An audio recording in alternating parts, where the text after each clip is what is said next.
It was a struggle from kindergarten all the way to 7th grade.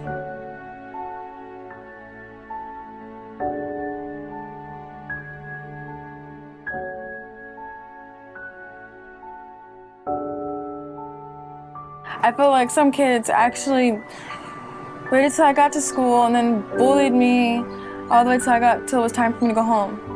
Sometimes kids, when I'm passing, sometimes they would tease me about things and say how a retard I was sometimes, and it upset me really bad.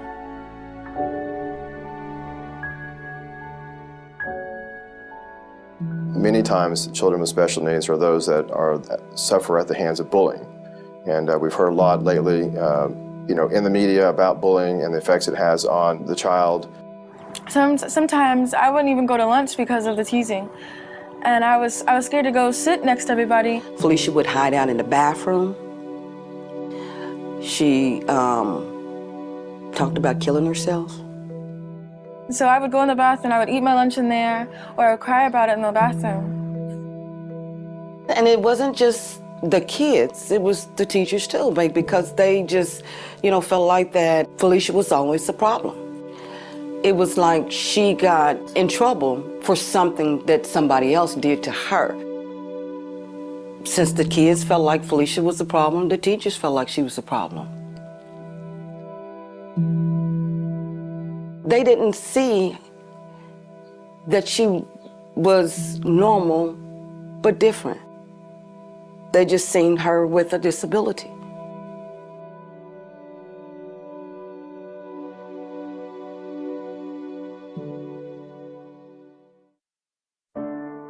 Well, Phylicia has Asperger's, OCD. She also has ADHD. Asperger's is essentially a social disorder where a child doesn't necessarily know how to properly socially interact with other children. Because of that disorder, that sometimes leads to bullying, that sometimes leads to frustration from the teachers with that child. It was hard going through a school every day that really didn't seem to care about it.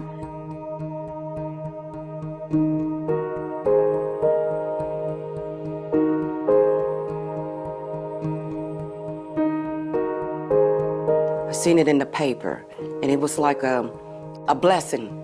Was gonna help my daughter go to school, where she didn't have to go to school and be afraid of, who's gonna tease her or hiding in the bathroom or getting fussed at by the teachers. And I seen it, and I immediately just got so excited.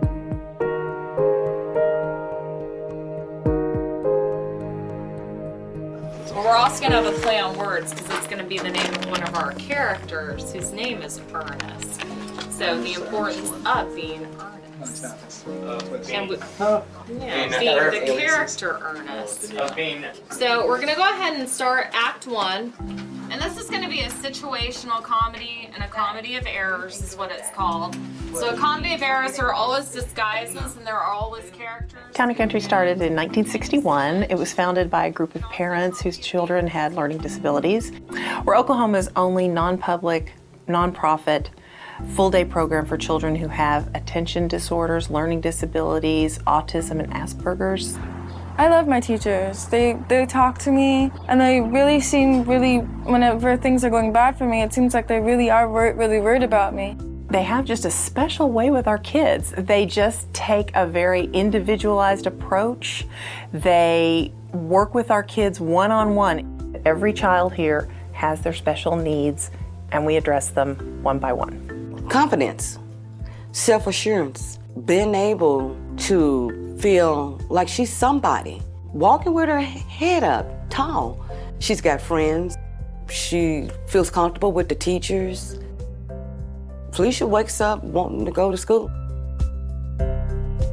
I felt like that I can talk to the kids, because I have made a lot of friends at Town & Country that I couldn't make at the other school, and I feel accepted. One of her English teachers are encouraging her to write stories. She wants to be a book writer.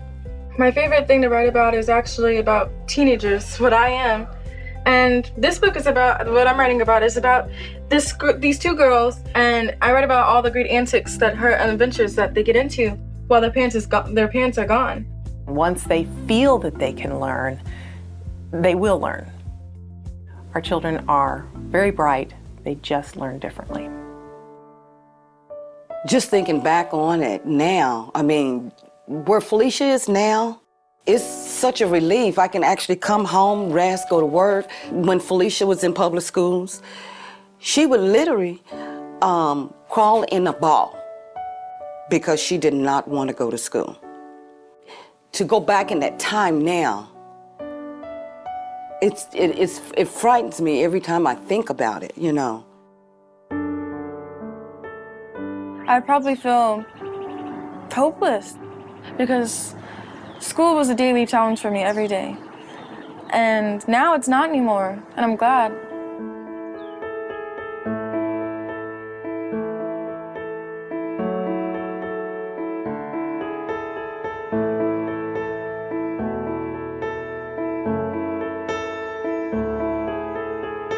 All we're needing is somebody to understand that we're just wanting our child to have the education that any child out here deserves or needs. I just want my child to be able to go to school. That's all. If it's anything that I can do, we can do together to help kids that have a disability, this is it. This is the answer. This is what works for them. This is it.